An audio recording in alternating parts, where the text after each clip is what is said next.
नमस्कार दोस्तों, स्वागत है आपका क्विक नॉलेज 24x2 के इस सेशन में। दोस्तों, इस सेशन में हम ब्रिटिश सत्ता का विस्तार बंगाल, मैसूर, पंजाब के प्रांतों में और अन्य क्षेत्रों में जो विस्तार हुए हैं उनका पार्ट 2 सेशन हम क्लियर करेंगे। तो लगभग इसमें ये पार्ट 2 है और इसमें जो है 50 क्वेश्चन के आसपास रहेंगे। मैं 1 से लेकर 70 तक का क्वेश्चन कंप्लीट करा चुका हूँ। अब इसमें आगे हम 71 से बढ़ते हैं आगे। तो पहला प्रश्न है,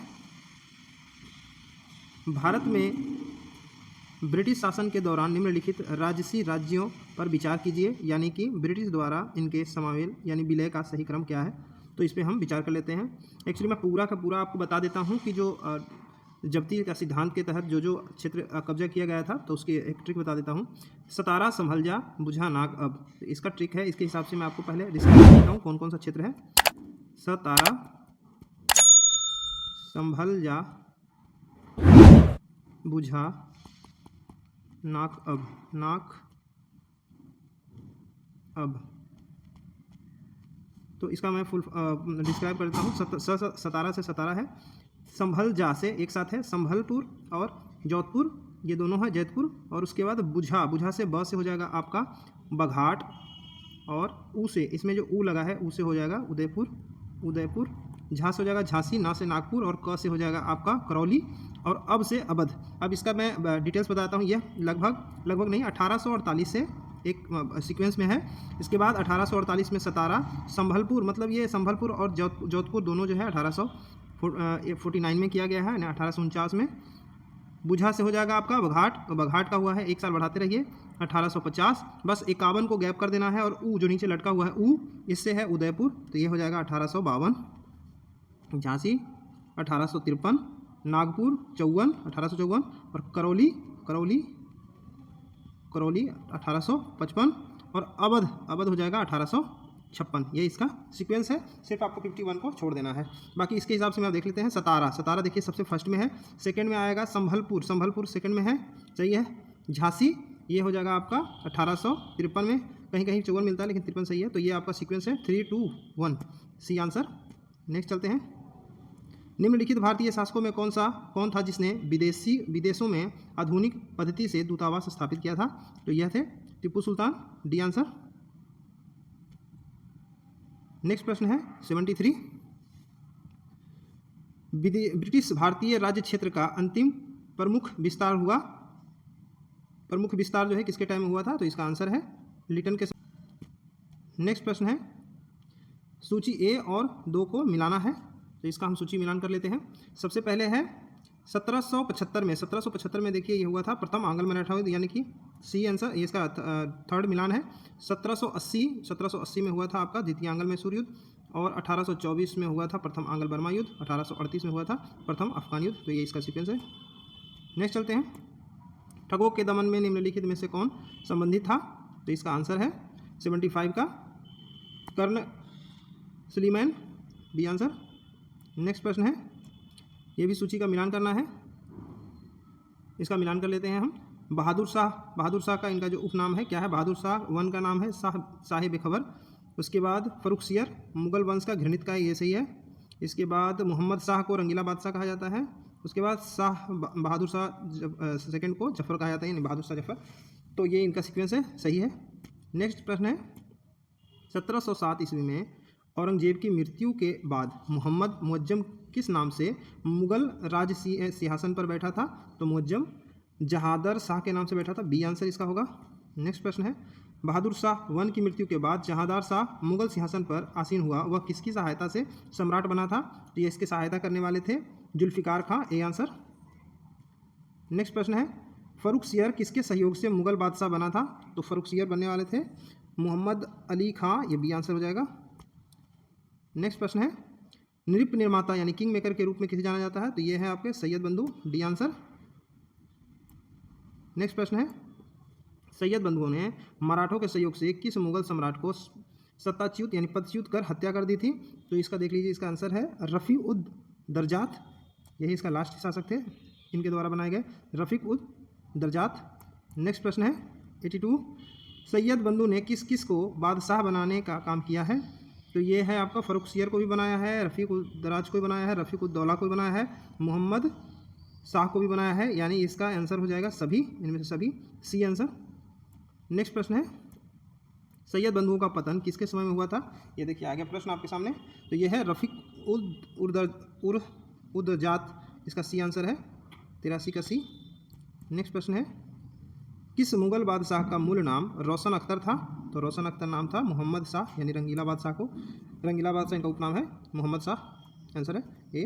नेक्स्ट प्रश्न है अवध, हैदराबाद, भरतपुर, रुहेलखंड एवं फर्रुखाबाद किस मुगल शासक के समय में स्वतंत्र हुआ था। तो ये हुआ था अहमद शाह, बी आंसर, अहमद शाह के समय में। नेक्स्ट प्रश्न है भारत पर आक्रमण करने वाले किस ईरानी शासक को ईरान का नेपोलियन कहा जाता है। तो ईरान का नेपोलियन कहा जाता है तैमूर लंग को, सी आंसर। नेक्स्ट प्रश्न है अहमद शाह अब्दाली के प्रथम आक्रमण के समय मुगल सम्राट कौन था। तो उस समय थे मोहम्मद शाह, जिन्हें रंगीला बादशाह भी कहा जाता है। नेक्स्ट प्रश्न है अहमद शाह अब्दाली ने भारत पर कुल 7 बार आक्रमण किए, जिसमें सर्वाधिक 3 बार आक्रमण किस मुगल शासक के समय में हुआ था। तो उसमें सबसे ज़्यादा शाह आलम द्वितीय के टाइम में हुआ था, डी आंसर। नेक्स्ट प्रश्न है किस मुगल शासक का वास्तविक नाम अली गौहर था। तो अली गौहर नाम था शाह आलम द्वितीय का, डी आंसर। नेक्स्ट प्रश्न है कौन सा मुगल बादशाह विषम परिस्थिति के कारण, विशेषतः मीर बख्शी नसीमुद्दौला के भय के कारण 12 वर्ष दिल्ली से दूर निर्वास के रूप में जीवन बिताया और फिर मराठों की सहायता से दिल्ली की राजगद्दी पर पुनर्स्थापित हुआ था। तो ये राजा थे शाह आलम द्वितीय, डी आंसर। नेक्स्ट प्रश्न है कौन मुगल बादशाह एक बड़ा शायर भी था जिसके द्वारा अपने आखिरी समय में कहा गया यह शेर विख्यात है। शेर है कितना है बदनसीब जफ़र के दफन के लिए 2 गज जमीन भी ना मिली कुएं यार में। तो यह थे आपके बहादुर शाह सेकेंड, यानी Bahadur Shah Zafar, D answer. Next प्रश्न है अंग्रेजों का पेंशन बनने वाला प्रथम मुगल बादशाह था, यानी पेंशन पे जो पलने लगा था, उनका नाम है शाह आलम द्वितीय, ए आंसर। नेक्स्ट प्रश्न है सुमेलित करना है ये भी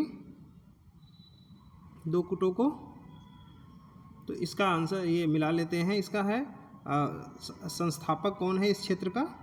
तो देखिए बंगाल राज्य का बंगाल 1713 में मुर्शिद कुली जफ़र खां, फर्रुखाबाद 1714 मोहम्मद खां बंगवस, ये भी सही है। कर्नाटक 1720 सआदत उल्ला खां, ये भी सही है 3। अवध 1722 मोहम्मद अमीन, सआदत खां, बुरहान मुल्क, ये भी सही है, यानी इसका सही सीक्वेंस सभी सही है। नेक्स्ट प्रश्न है 94, ये भी कुट को सम्मिलित करना है। देखिए ये सही सभी हायर एग्जामिनेशन के लिए बहुत इंपॉर्टेंट है, बाकी आप इसे ऑब्जेक्टिव टाइप में भी बना सकते हैं। तो इसका है सम्मिलित करना ये भी हैदराबाद, ये भी संस्थापक हैं मीर कमरुद्दीन चिनकिलिस खां निजामुद्दीन मुल्क, सही है। रुहेलखंड 1727 में अली मोहम्मद खां, ये भी सही है। भरतपुर 1740 बदन सिंह, ये भी सही है। मैसूर 1761 में हैदर अली, ये भी सही है, सारे सीक्वेंस सही है। नेक्स्ट प्रश्न है किस राज्य के शासक नवाब वजीर कहलाते थे। तो यह नवाब वजीर कहलाने वाले अवध के नवाब थे, यानी कि ए आंसर। नेक्स्ट प्रश्न है किसने ग्रामीण जाटों को एक सैनिक शक्ति के रूप में संगठित किया था। तो यह थे राजा राम, सी आंसर। नेक्स्ट प्रश्न है निम्नलिखित में से किसे जाटों का अफलातून एवं जाटों का आदरणीय व विद्वान व्यक्ति कहा जाता था। तो यह थे बदन सिंह, सी आंसर। नेक्स्ट प्रश्न है मुर्शिद कुली जफ़र खां को बंगाल 1717 ईस्वी तक, उड़ीसा 1719 ईस्वी की सूबेदारी किस मुगल बादशाह से मिली थी। तो यह थे फर्रुखसियर, सी आंसर। नेक्स्ट प्रश्न है किसने मुर्शिदाबाद की स्थापना की तथा उसे ढाका के स्थान पर बंगाल की राजधानी बनाई। तो यह थे आपके मुर्शिद, यह है आपका मुर्शिद कुली जफ़र खां, ए आंसर। नेक्स्ट प्रश्न है बंगाल के शासक मुर्शिद कुली जफ़र खां एवं अंग्रेजी ईस्ट इंडिया कंपनी के बीच विवाद का सर्वप्रमुख कारण क्या था। तो इनका विवाद का कारण देख लेते हैं। मोहम्मद बादशाह फर्रुखसियर द्वारा 1717 में जारी फरमान की मुर्शिद अली जफ़र खां एवं ब्रिटिश कंपनी द्वारा अलग अलग व्याख्या, यह सही है। दूसरा देखते हैं अंग्रेजों का मुर्शिद कुली जफ़र खां पर हमला, बिल्कुल ये तो गलत है, ऐसा कुछ हुआ नहीं। कलकत्ता की किलेबंदी, ये भी इनके बीच का विवाद नहीं हो सकता है, तो इसका आंसर है ए आंसर। नेक्स्ट प्रश्न है किस मुगल बादशाह ने 1733 ईस्वी में बिहार की सूबेदारी बंगाल के नवाब शुजाउद्दीन को प्रदान की थी। तो यह थे फर्रुखसियर, सी आंसर। नेक्स्ट प्रश्न है, बंगाल के किस नवाब ने यूरोपीय लोगों की तुलना मधुमक्खी के छत्तों से की, जिसे यदि न छेड़ा जाए तो शहद देगी, पर यदि छत्ते के साथ छेड़छाड़ की गई तो मधुमक्खियां काट काट कर प्राण ले लेगी। यह कथन करने वाले थे अलीवर्दी खां। नेक्स्ट प्रश्न है, अंग्रेजों का कलकत्ता तथा फ्रांसीसियों द्वारा चंद्रनगर की किलेबंदी सुदृढ़ करने का विरोध करते बंगाल के किस नवाब ने कहा, तुम व्यापारी हो, तुम्हें किले का क्या करना है, मेरे संरक्षण में रहते हुए तुम्हें शत्रुओं का कोई भय नहीं। यह कहने वाले थे, कथन है ये सरफराज खां का, सी आंसर। नेक्स्ट प्रश्न है, बंगाल का वह नवाब कौन था जो जानता था कि वह अंग्रेजों को बंगाल की भूमि से निकाल बाहर कर सकता है, किंतु ऐसी स्थिति में उसके ही शब्दों में समुद्र में आग लग जाएगी, ऐसा सोच इनका था, अलीवर्दी खां का, ये आंसर। नेक्स्ट प्रश्न है, बंगाल के किस नवाब ने अपने उत्तराधिकारियों को यह सलाह दी कि तीनों यानी अंग्रेज, फ्रांसीसी तथा डच को एक साथ निर्बल करने का विचार मत करना, इन तीनों में अंग्रेज सबसे सशक्त हैं, पहले उनका अंत करो और अन्य तुमको विशेष कष्ट नहीं पहुंचाएंगे। तो यह थे अलीवर्दी खां ही थे, और उनके जो नाती थे सिराजुद्दौला, ये उनको अपना उत्तराधिकारी के तौर पे इस चीज़ को बताए थे। तो यह है अलीवर्दी खां, ये आंसर। नेक्स्ट प्रश्न है, बंगाल के नवाब अलीवर्दी खां का उत्तराधिकारी कौन हुआ? देखिए मैंने बताया अभी थोड़ी देर पहले, सिराजुद्दौला।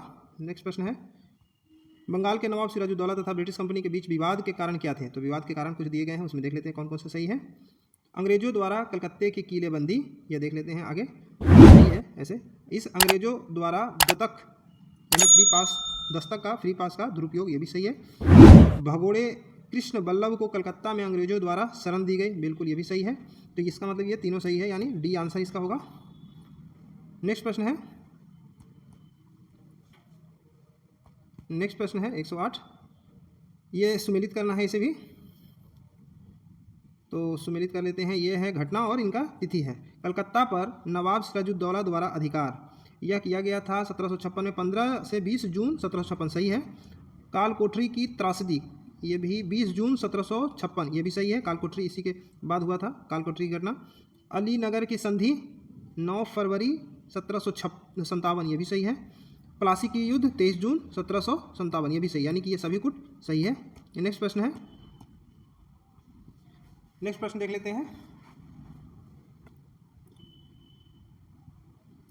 बंगाल के नवाब मीर जाफर ने कठपुतली मुगल बादशाह शाह आलम द्वितीय से कलकत्ता को सावत जंग युद्ध में अनुभव प्राप्त की उपाधि एवं कुछ क्षेत्र की जागीरदारी दिलाई। क्लाइव की जागीरदार कहलाने वाले उस क्षेत्र की पहचान करना है, तो यह क्षेत्र था नदियाँ, ए या बंगाल में ही पड़ता है। नेक्स्ट प्रश्न है,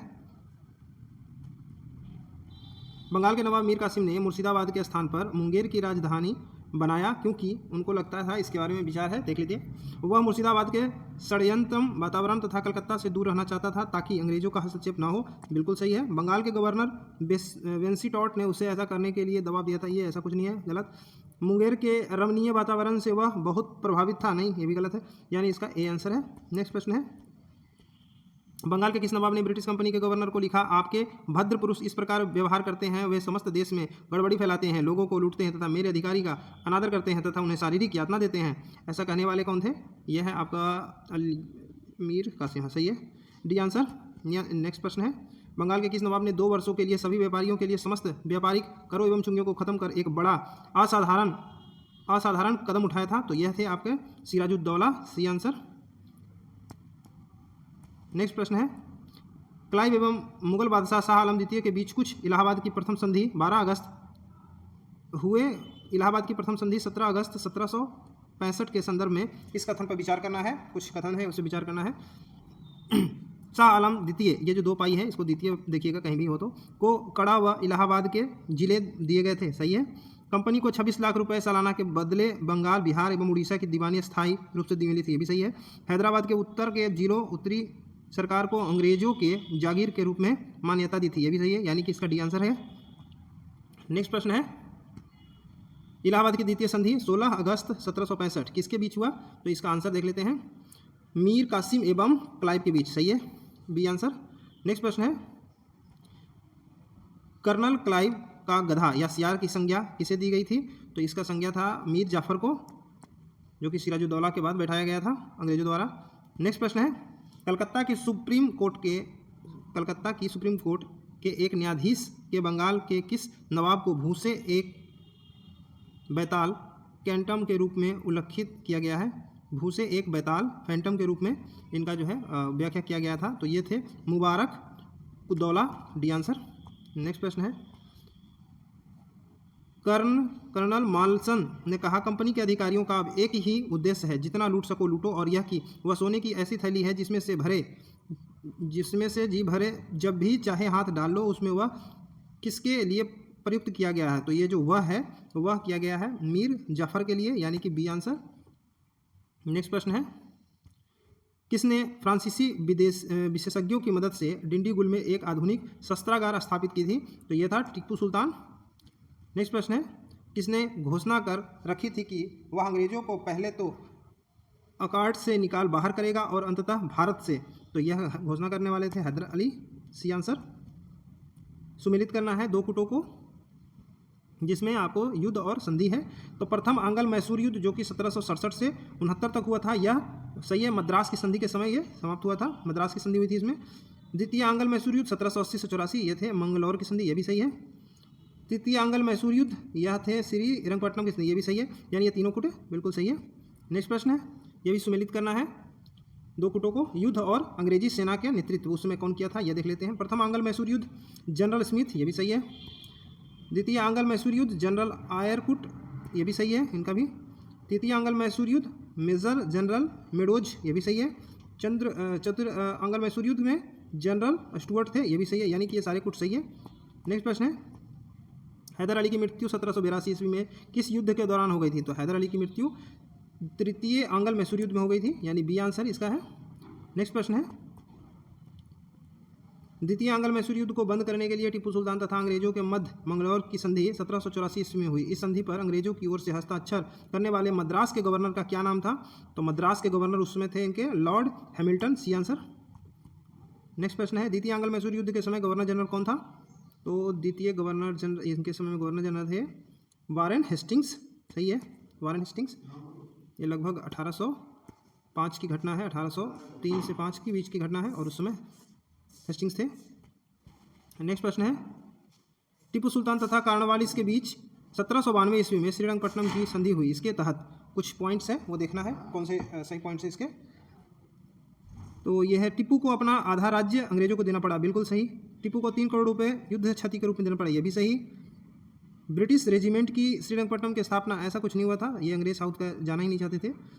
अपने 2 बेटों को बंधक के रूप में अंग्रेजों के पास रखना पर स्वीकार करना पड़ा, ये भी सही है, ये सी आंसर इसका होगा। नेक्स्ट प्रश्न है, टीपू सुल्तान ने अंग्रेजों को निष्कासित करने के लिए निम्नलिखित में से किन देशों के साथ संपर्क स्थापित किया था? तो इन्होंने बहुत प्रयत्न किया था, और इन्होंने सभी फ्रांस, अरब, अफगानिस्तान, मॉरिशस, तुर्की, ये सभी से मदद की गुहार लगाई थी। तो 126 का इसका डी आंसर। नेक्स्ट प्रश्न है, टीपू सुल्तान के संबंध में किस कथनों पर विचार किए? ये इन कथनों पर विचार करना है कि इसमें कौन से सही होंगे। टीपू ने एक नया कैलेंडर या पंचांग लागू किया था, सही है। टीपू ने सिक्का ढलाई की एक नई प्रणाली शुरू की, ये भी सही है। टीपू ने माप तौल के लिए नए पैमाने को अपनाया था, ये भी सही है। फ्रांसीसी क्रांति यानी 1789 की सफलता से प्रभावित होकर उसने भी श्रीरंगपट्टनम में जैकोबिज क्लब की स्थापना की थी। स्वतंत्रता का वृक्ष जिसे लगाया गया, ये भी पॉइंट इनका सही है, टीपू सुल्तान की विहित करने के लिए लगाया था, तो ये भी सही है। यानी सारे पॉइंट इनके जो है, चारों पॉइंट सभी सही है, यानी डी आंसर इसका होगा। ये जो प्रश्न आप देख रहे हैं, ये प्रश्न जो है, इसमें एक प्रश्न नहीं है, कई प्रश्न है। ये आपको एग्जाम में सिंगल भी आ सकता है, लेकिन ये हायर लेवल के जो एग्जाम होते हैं उसमें ऐसे ही प्रश्न आते हैं, जैसे बीपीएससी, यूपीएससी, बाकी अन्य IAS IPS की जो भी एग्जामिनेशन होते हैं वो इसमें ऐसे टाइप के आते हैं। बाकी नेक्स्ट प्रश्न देख लेते हैं।